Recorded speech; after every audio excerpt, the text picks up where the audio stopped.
күйөөм менен жашабай калганыма 2 жылдан ашты. Талак сурасам бербей жатат. Ата энесинен сурасам болобу же кандай вариант бар дейт. Жолу бар деш керек, жолу бар.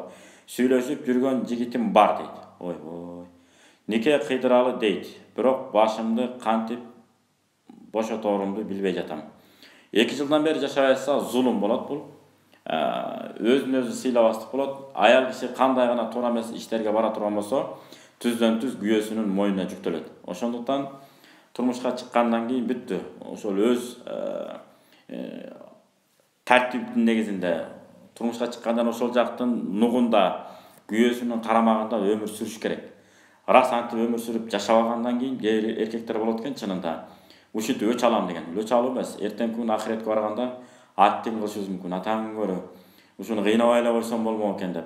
Мына кече жакында мындай учурда да болуп атат. Бирок кичине азыр абал турукташпады. Аллага шүгүрчүлүк кылалы. Өткөндө эмне болду? Бири-бирибизди учурашып, бири-бирибиз менен жолук, алыстан жолуккандан да митип коркуп калдык. Ушунун бир пайда жагы ушул болду. Не болду? Баягы дайыма интернетте туруп, ар кайсы молдо болобу, же болсо мындай уюштургуч кайрымдуулук жасап жүргөн инсан болобу, же бирөөлөргө деги ийгилик иштерди бир өнөпоз, илимпоз адамдар болобу, жалаң төрөлгөндө бир көсөсү менен төрөлүп калган инсандар болот го. Жалаң эле гыйбат кылып, ушак менен алектенип калган. Ошолор дагы ушактаганга маанай келбей, абалы келбей, өзүбүз менен өзүбүз алектенип калдык го. Ушундай абалга келип калдык. Мына ошондой абалга эртең күнү кыяматта ошондой болот. Алла Таала Кур'анда айтты, ошондой болосуңар деп. Кандай? Яума яфиррул мар'у мин ахихи ва уммихи ва абиhi ва сахибатихи ва баниhi ликулли имри'ин минхум яума идин ша'нун югниhi. Алла Таала Кур'анда айтты.